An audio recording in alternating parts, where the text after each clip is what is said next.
Guys AR Rahman sir கிட்ட பேசுறதுக்கான ஒரு வாய்ப்பு கிடைச்சிது. அந்த ஜூம் ஆடியோ கால் செம்ம ஃபன்னான ஒரு கான்வர்சேஷனாகவும் அமைஞ்சுது.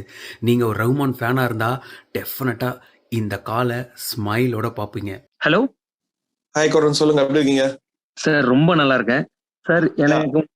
எனக்கு உங்களை எவ்வளவு பிடிக்கும்னா ஆடியோல மட்டும் தான் பேசுறோம். அதுக்கே நான் செம்மையா ட்ரெஸ் பண்ணிட்டு உங்ககிட்ட பேசிட்டு இருக்கேன் சார். பார்க்கலாம், நாங்க பார்க்கலாம் உங்களை. நீங்க வீடியோ சூப்பரா இருக்கீங்க.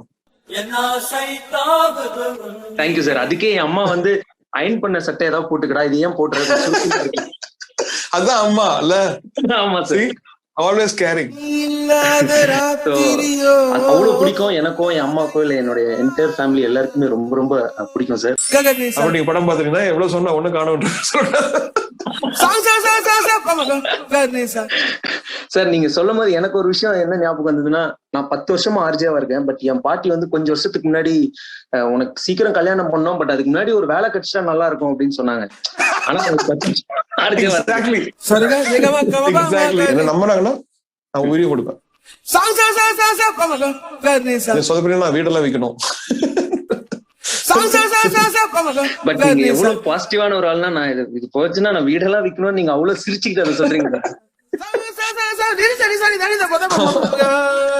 அம்மையாருக்கு பாட்டு அப்படின்னு பலமுறை கேட்போம். ஆனா ஒரு முறை கூட நாங்க முணுமுணுக்கு கூட ட்ரை பண்ண மாட்டோம். ஃபார் எக்ஸாம்பிள் இல்ல ஆறாமலே அதெல்லாம் வந்து நாங்க கேட்கறதோட சரி, எங்களால பாத்ரூம்ல கூட பாட முடியாதுன்னு நினைச்சுங்களேன். நான் வந்து எவடி பொண்டாட்டி என்ன சுத்தி வெப்பாட்டின்னா லைக் அந்த பாட்டு எனக்கு முதல்ல பிடிக்கல. பட் அந்த கேரக்டர் பாடுறான் வாழ்க்கையில வந்து வெறுப்பு, லவ் எல்லாம் என்ன சொல்லிட்டாங்க, அப்புறம் எதுக்கு இதெல்லாம் பண்ணிட்டு இருக்காங்க ஜாலியா பாத்துட்டு இருக்கேன். யாரும் வரமாட்டாங்க. ரொம்ப பக்தியா இருக்கவங்க தான் நம்பர் 1 ஹிப்போக்ரேட்டா இருக்கும். இந்த வேர்வை பயங்கரமான ஒர்த்தா நான் நினைக்கிறேன் sir. Okay, give my love to your mother. Okay, thank you so much sir. Thank you sir.